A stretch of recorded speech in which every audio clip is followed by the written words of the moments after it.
ತುಂಬಾ ವರ್ಷಗಳ ಹಿಂದೆ ಇದ್ರ ಮೇಲೆ ನಾನು ಮಾತನಾಡಿದ್ದೆ. ತುಂಬಾ ವರ್ಷಗಳ ಹಿಂದೆ, ಬಹುಶಃ ಒಂದು 20-25 ವರ್ಷದ ಹಿಂದೆ ಅನ್ಸುತ್ತೆ. ಇರ್ಲಿ.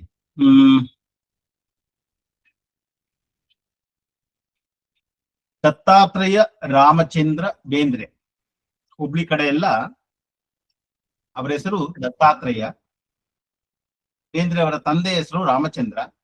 ಬೇಂದ್ರೆ ಅನ್ನುವಂತಹದ್ದು ಅಡ್ಡೆಸರು ಅಂತಾರೆ ಅಥವಾ ಸರ್ನೇಮ್ ಅಂತ ಕರಿಬಹುದು. ದರಾ ಬೇಂದ್ರೆ, ವಿಚಿತ್ರ ಅಂದ್ರೆ ಕನ್ನಡಿಗರಲ್ಲಿ ಒಂದು ದೊಡ್ಡ ತಪ್ಪು. ದಾರಾ ಬೇಂದ್ರೆ ಅಂತಾರೆ, ತಪ್ಪದು. ದರಾ ಬೇಂದ್ರೆ, ದ ರಾ ಬೇಂದ್ರೆ. ಅನಾಕ್ರು ಅನ್ಬೇಕು, ಆನಾಕ್ರು ಅಂತೀವಿ. ಅರಕಲಗೋಡು, ಅನಕ್ರು, ಅದು ಹಾಗೆ ಇರ್ಲಿ. ಬೇಂದ್ರೆ ಹುಟ್ಟಿದ್ದು ಧಾರವಾಡ 1896ನೇ ಇಸ್ವಿಯಲ್ಲಿ. 1896. ಅವ್ರಿಗೆ 60 ವರ್ಷ ಆದಾಗ ಒಂದು ಕವನ ಸಂಕಲನ ರಿಲೀಸ್ ಮಾಡ್ತಾರೆ. ಅದ್ರ ಹೆಸರು ಅರಳು ಮರಳು. ಈ ಅರಳು ಮರಳು ಅಂದಾಗ ಸಾಮಾನ್ಯವಾಗಿ ಒಂದು ಮಾತಿದೆ, 60ಕ್ಕೆ ಅರಳು ಮರಳು ಅಂತ. ಎಲ್ಲರೂ ಹೇಳಲಿಕ್ಕೆ ಶುರು ಮಾಡಿದ್ರು, ಓ ಬೇಂದ್ರೆಗೆ ಏನ್ ಅರಳು ಮರಳ ಆಯ್ತಾ, ಅದೇ ಹೆಸರಿನಲ್ಲೇ ಒಂದು ಕವನ ಸಂಕಲನ ತೆಗೆದಿದಾರಲ್ಲ ಅಂತ. ಇದಾದ ಮೇಲೆ ಸುಮಾರು 6-7 ಕವನ ಸಂಕಲನಗಳು ಬಂತು. ಸಮಗ್ರ ಬೇಂದ್ರೆ ಸಾಹಿತ್ಯ ಅಂತ ಅವರ ಮಗ ವಾಮನ ಬೇಂದ್ರೆನೆ ಪ್ರಿಂಟ್ ಮಾಡಿಸಿದ್ದಾರೆ. ಔದುಂಬರ ಅಂತ ಅದರ ಹೆಸರು, ಔದುಂಬರ ಅಂತ ಬರ್ತದೆ. ಈ ಅರಳು ಮರಳುನಲ್ಲಿ 5 ಕವನ ಸಂಕಲನಗಳಿವೆ. 5 ಕವನ ಸಂಕಲನ. ಅದರಲ್ಲಿ ಮೊದಲನೆಯದು ಸೂರ್ಯಪಾನ, ಎರಡನೇದು ಹೃದಯ ಸಮುದ್ರ. ಆ ಹೃದಯ ಸಮುದ್ರ ಅನ್ನುವಂತಾದ್ರಲ್ಲೇ ಮೊದಲನೆಯ ಹಾಡು ಈ ಬಂಗಾರ ನೀರ ಕಡಲಾಚೆ ಗೀಚೆಗೆ. ಈ ಕವನದ ಹೆಸರು ಕೂಡ ಹೃದಯ ಸಮುದ್ರ ಅಂತಾನೆ. ಇದೇ ಕವನ ಸಂಕಲನದಲ್ಲಿ 3ನೇ ಹಾಡು ಬರ್ತದೆ. ನಮ್ಮ ಪೂಜ್ಯ ಸ್ವಾಮಿ ಬ್ರಹ್ಮಾನಂದಜಿಯವರು ಜೀವ ಕುಸುಮ ಅನ್ನುವಂತಹ ಕ್ಯಾಸೆಟ್ ಅಲ್ಲಿ ಆಡಿದ್ದಾರೆ. ಶ್ರೀ ಗುರುವೆ ಅರುವೆ ಶರಣಾಗಿ ಬರುವೆ, ಕರುಣೆಯನ್ನು ಕೋರಿ ಬರುವೆ. ಸೇಮ್ ಇದೇ ಒಂದು ಹಾಡಿನಲ್ಲೇ, ಶೈಲಿನಲ್ಲೇ ಬರೆದಿದ್ದಾರೆ, ಅವರು ಹಾಡಿದ್ದಾರೆ. ಈ ಬೇಂದ್ರೆ ಅವರದ್ದು ಒಂದು ಶೈಲಿ ಉಂಟು, ಹಲವಾರು ಪದ್ಯಗಳು ಅನ್ನುವಂತಹದನ್ನ ಈ ಒಂದು ಶೈಲಿಯಲ್ಲಿ ಬರೆದಿದ್ದಾರೆ. ಏನಿದು ಪದ್ಯದ ವಿಶೇಷ ಅಂದ್ರೆ, ಒಂದು ರೀತಿಯಲ್ಲಿ ಗೇಯ ಹಾಡಬಹುದು. ನೀವು ಕುವೆಂಪು ಅವರ ದೋಣಿ ಸಾಗಲಿ ಮುಂದೆ ಹೋಗಲಿ ದೂರ ತೀರವ ಸೇರಲಿ, ಇಲ್ಲಿ ನೋಡಿದ್ರೆ ದೋಣಿ ಅಂದಾಗ 3 ಮಾತ್ರೆ ಬರ್ತದೆ. ದೋಣಿ ಸಾಗಲಿ ಅಂದಾಗ 4 ಮಾತ್ರೆ ಬರ್ತದೆ. 3-4 3-4 3-4 ಆ ರೀತಿಯಲ್ಲಿ ಹೋಗ್ತದೆ.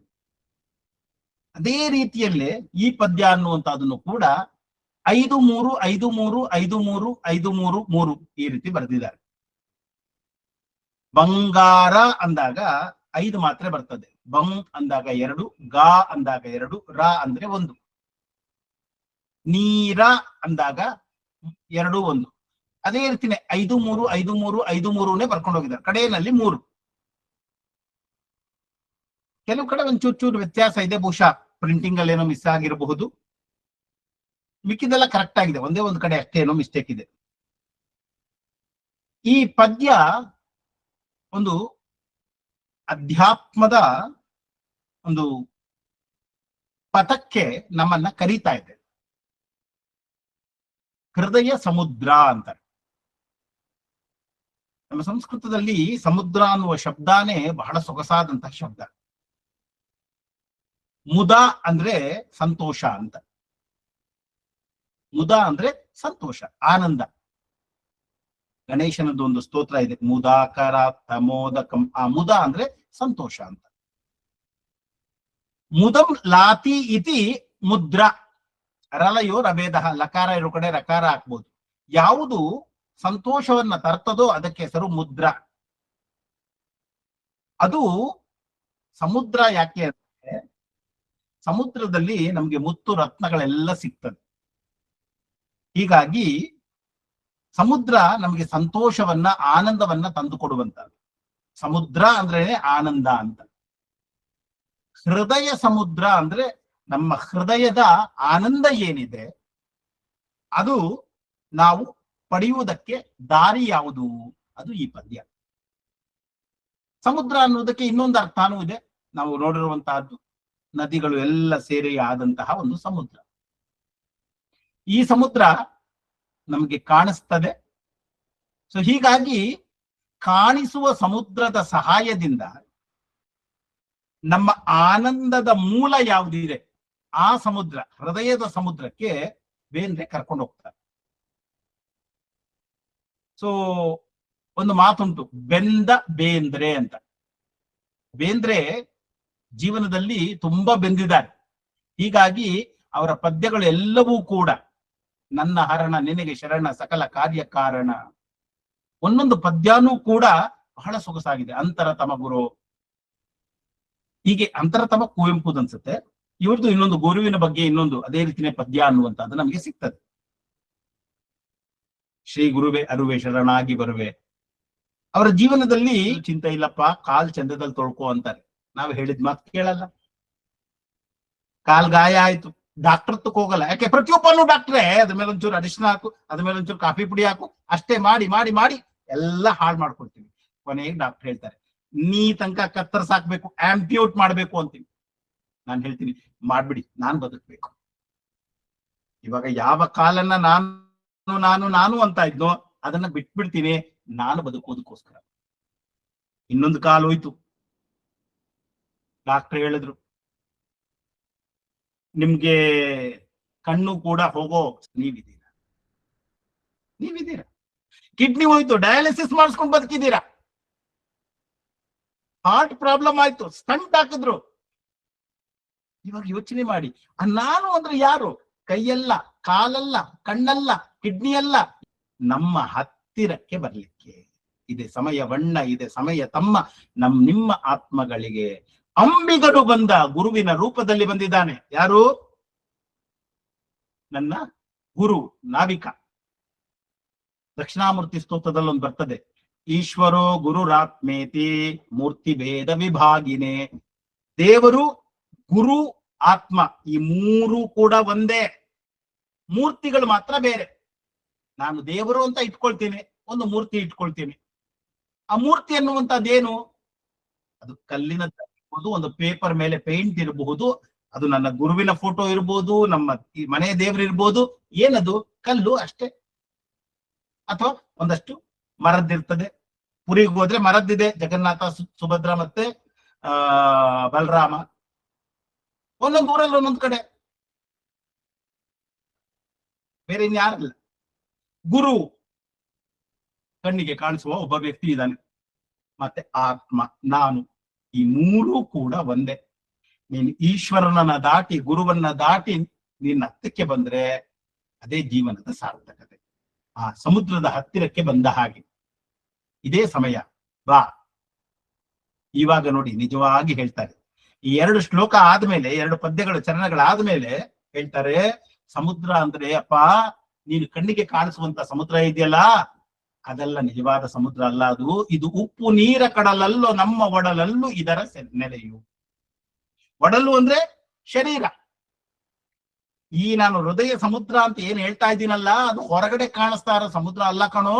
ಇದು ಉಪ್ಪು ನೀರ ಕಡಲಲ್ಲೋ ನಮ್ಮ ಒಡಲು, ನಮ್ಮ ದೇಹದ ಒಳಗೂ ಕೂಡ ಅದೇ ಒಂದು ನೆಲೆ ಇದೆ.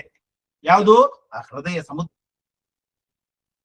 ಎಸ್ ವಿ ಪರಮೇಶ್ವರ ಭಟ್ರದ್ದು ಒಂದು ಒಳ್ಳೆ ಹಾಡಿದೆ, ಒಡೆಯನೆನ್ನವ ನೀಹಾನು ನಡೆವೆನು ನುಡಿಸಿದಂತವನು.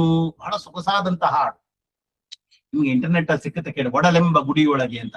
ಒಡಲು ಅನ್ನುವಂತಹದ್ದೇ ಗುಡಿ, ದೇವಸ್ಥಾನ ಇದ್ದ ಹಾಗೆ. ಒಡೆಯ, ಅದರ ಯಜಮಾನ ಇದ್ದಾನೆ. ನಾನು ಅವನು ನಡೆಸಿದಂತೆ ನಾನು ನಡೀತೇನೆ. ಉಪನಿಷತ್ ಏನ್ ಹೇಳ್ತದೆ? ದೇಹೋ ದೇವಾಲಯ ಪ್ರೋಕ್ತಃ ಸಜೀವೋ ಕೇವಲೋ ಶಿವಃ ತ್ಯಜೇತ್ ಅಜ್ಞಾನ ನಿರ್ಮಾಲ್ಯಂ ಸೋಹಂ ಭಾವೇನ ಪೂಜೆಯೇ.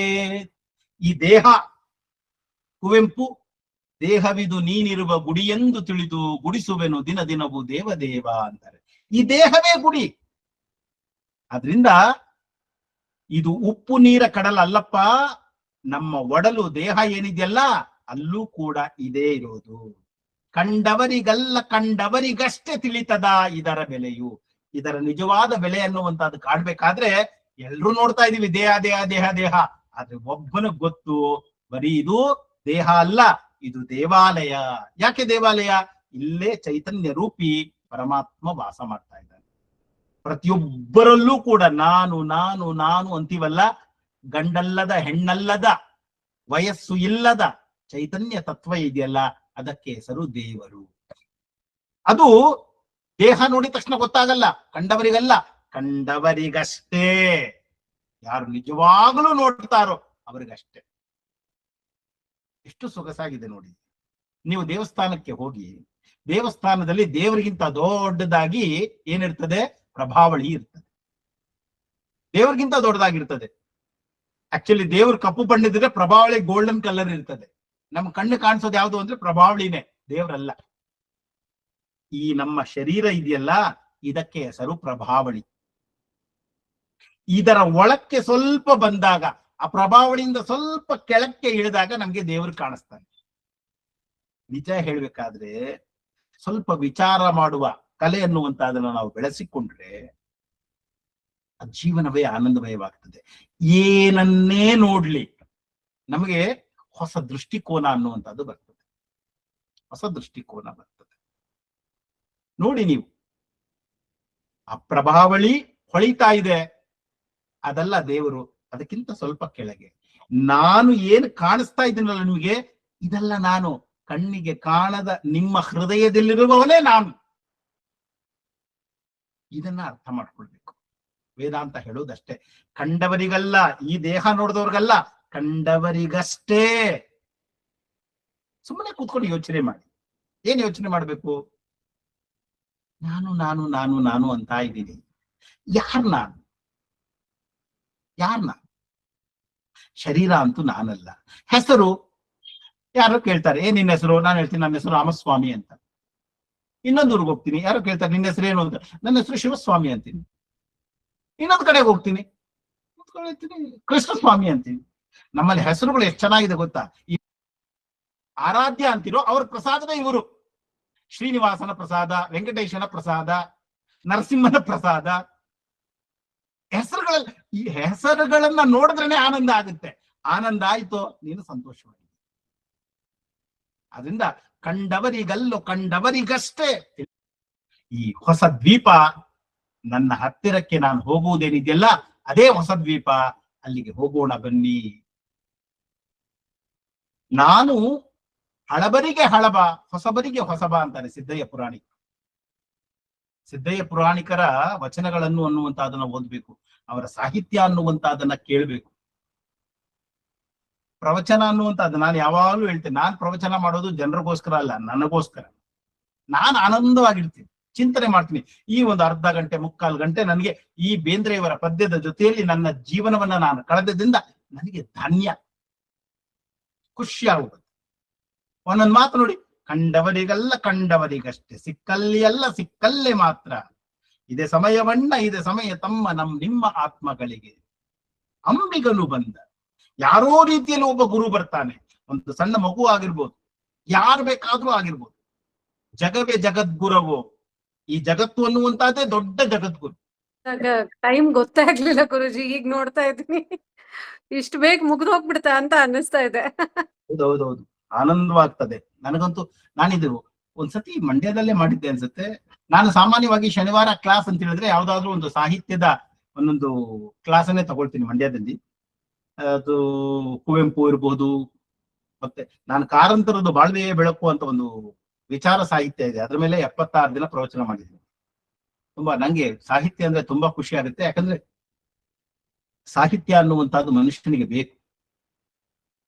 ಸಾಹಿತ್ಯ ಇಲ್ಲ ಅಂದ್ರೆ ನೀರಸ. ಹೌದು. ಒಂದು ಹೋಗ್ತಾ ಇದ್ದಾಗೆ ಹೊಸ ಹೊಸ ರೀತಿಯಲ್ಲಿ ಅರ್ಥ ಆಗ್ತಾ ಹೋಗುತ್ತೆ ನಮ್ಗೆ. ಓಕೆ, ಯಾರಿಗಾದ್ರೂ ಪ್ರಶ್ನೆ ಇದ್ರೆ ಯಾರಿಗಾದ್ರೂ ಪ್ರಶ್ನೆ ಇದ್ರೆ ಅನ್ಮ್ಯೂಟ್ ಮಾಡಿ ಕೇಳ್ಬೋದು, ಅಥವಾ ನೀವೇನಾದ್ರೂ ಡಿಸ್ಕಸ್ ಮಾಡ್ಬೇಕು ಈ ಒಂದು ಸಾಹಿತ್ಯದ ಬಗ್ಗೆ ಅಂತ ಇದ್ರು ಕೂಡ ಕೇಳ್ಬೋದು. ಸ್ವಾಮೀಜಿ ನಮಸ್ತೆ. ಹಾ. ತುಂಬಾ ತುಂಬಾ ಅದ್ಭುತವಾಗಿತ್ತು ನಿಮ್ದು ಈ ಪ್ರವಚನ. ಒಂದು ಕ್ಯೂರಿಯಾಸಿಟಿ, ತಾವೇನಾರ ದಾರಾ ಬೇಂದ್ರೆ ಅವರ